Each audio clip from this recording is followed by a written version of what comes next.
ఉండు తమ్ముడు, సైలెంట్గా వింటాండ్రు, వెళ్ళిపోతాండ్రు. ఇప్పుడు కూడా టీ తాగుదాం, మేము ఎన్నో సార్లు చెప్పాము, టిఫిన్ కోసం టీ కోసం కాదు, ఉండండి, ఫస్ట్ ఏం చెప్తాండ్రో వినండి, మీరు ఆలోచించండి అని చెప్పేసి చెప్తా ఉన్నాం. మనోడు రామచంద్రారెడ్డి చెప్పినట్టు 100% ఇంకా 2 సంవత్సరాల తర్వాత ఇక్కడ గేట్ మీటింగ్ వేసేవాళ్ళు కానీ రేపు పొద్దున మీకు వివరణ చెప్పేవాళ్ళు కానీ ఎవరు ఉండరు. ఇప్పటి వరకు ఇంత క్లారిటీగా మేము వేజెస్ గురించి, బోనస్ గురించి, అటు స్కిల్ మ్యాట్రిక్స్ గురించి, విఆర్ఎస్ స్కీమ్ గురించి, అగ్రిమెంట్ గురించి అంత వివరంగా చెప్తా ఉన్నాం. ఇంతకుముందు ఎవరైనా మీకు చెప్పారా? చెప్పండి కార్మిక సోదరులారా. ఏ కాంట్రాక్ట్ కార్మిక సంఘమైనా లేదా ఇప్పుడున్న ఎంప్లాయీ సంఘాలైనా ఎప్పుడైనా గేట్ మీటింగ్ చేసి మన వేజెస్ ఇంత ఉండాలి, బోనస్ ఈ విధంగా ఉండాలి, స్కిల్ మ్యాట్రిక్స్ ఈ విధంగా ఉండాలి అని చెప్పేసి 13 వేతన ఒప్పందాల్లో ఎప్పుడైనా చెప్పారా?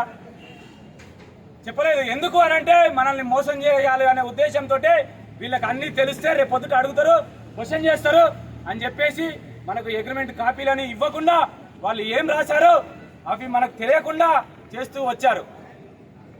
కానీ మనం కొద్దిగా ముందడుగేసి మనం అన్నీ తెలుసుకొని ఈరోజు మన జీతాలు ఏ విధంగా వస్తున్నాయో కూడా మనోడు చెప్పాడు. మీరు చూడండి, ప్రతి అగ్రిమెంట్కు 25% తప్ప ఎక్కువ లేదు. మీరు క్యాలిక్యులేట్ చేసుకోండి.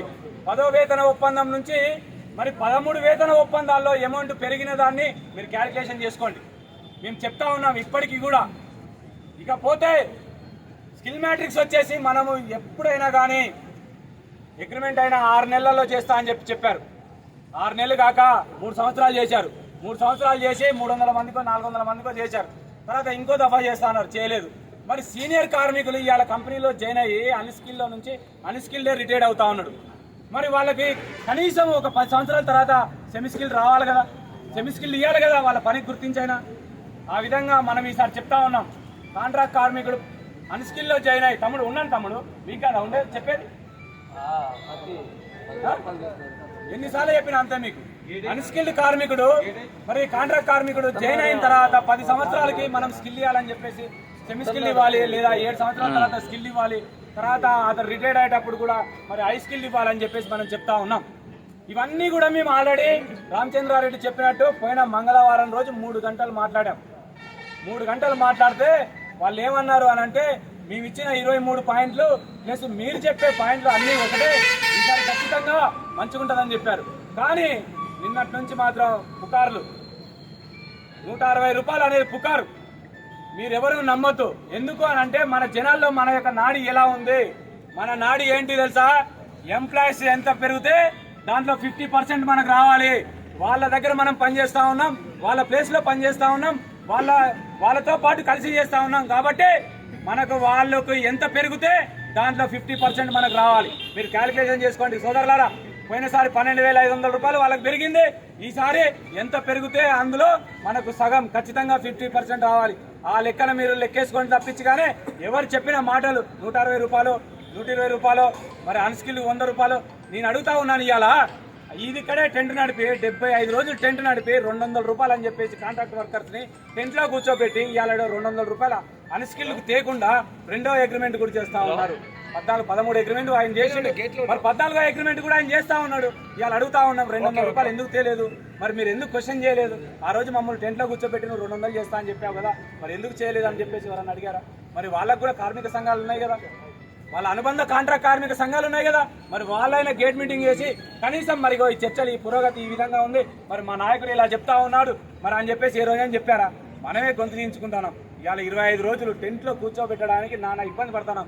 ఏ షిఫ్ట్ అయిపోయింది, నైట్ డ్యూటీ అయిపోతే తమ్ముడు నువ్వు ఉండు తమ్ముడు, రా తమ్ముడు, వచ్చి ఉండు తమ్ముడు అని చెప్పేసి ఎంత బదిలాడుతున్నాం. ఎందుకు అంత మన దుర్భాగ్య స్థితి, మనం ఎందుకున్నాం అలా?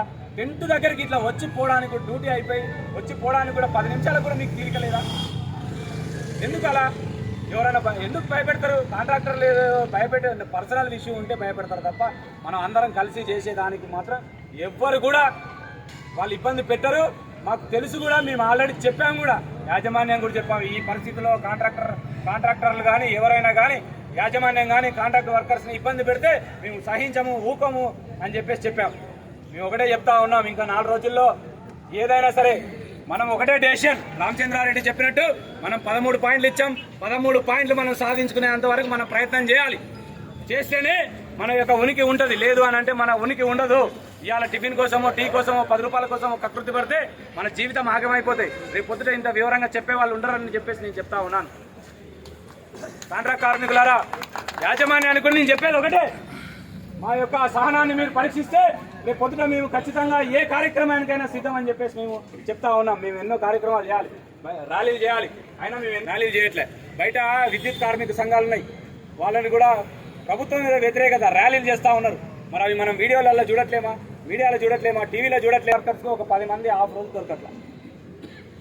రేపు పొద్దున మేము కూడా ఎందుకురా బాబు వీళ్ళ కోసమా మేము పనిచేసేది, మా డ్యూటీలు పోగొట్టుకొని మా ఇంటి దగ్గర పిల్లలతో టైం స్పెండ్ చేయలేక పొద్దున్నే వచ్చి మా బండ్లు పెట్రోల్లో పోసుకొని ఇవన్నీ ఎవరి కోసం మేము ఒకసారి చెప్పాము, బాబు కాంట్రాక్ట్ కార్మికులు అందరూ కూడా మరి జేఏసీకి ఫండ్ సాయం చేయండి, రోజుకు ఒక 500 నుంచి మరి 700 వరకు ఖర్చు అవుతుంది అని చెప్పేసి అంటే ఇప్పటి వరకు 150 మంది కంటే ఎక్కువ కూడా వాళ్ళు స్పందించలేదు.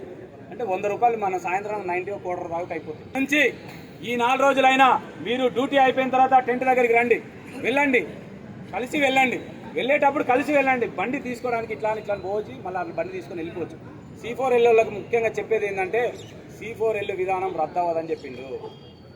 మీరు పోరాటం చేస్తే మాతో కలిసి వస్తే మేము కొట్లాడి ఖచ్చితంగా C4L విధానాన్ని రద్దు చేయాలనే ఉద్దేశంతో మేము ఫస్ట్ 2వ పాయింట్ కింద పెట్టుకున్నాం. కాబట్టి C4L విధానం ఇప్పటికి 25 రోజులు అవుతుంది, ఇద్దరు తప్ప C4L కంపెనీలో టెంట్లో ఇంతవరకు కూర్చోలేదు. మరి వాళ్ళు ఏం ధీమాతో ఉన్నారో, రేపు పొద్దుట వాళ్ళ భవిష్యత్తు ఏంటో, వాళ్ళు ఏం ఆలోచించుకుంటారో, వాళ్ళ గైడెన్స్ ఎలా ఉందో, వాళ్ళకి వాళ్ళు ఏం చెప్తున్నారో మరి నాకు అర్థం కావట్లేదు. మినిమం 300 మంది C4L ఉన్నారు, టెంపరీ వాళ్ళు ఉన్నారు. వాళ్ళందరూ కూడా ఏం ఆలోచిస్తున్నారో కానీ రేపు పొద్దుట 100% మీరు అన్యాయం అవుతారు.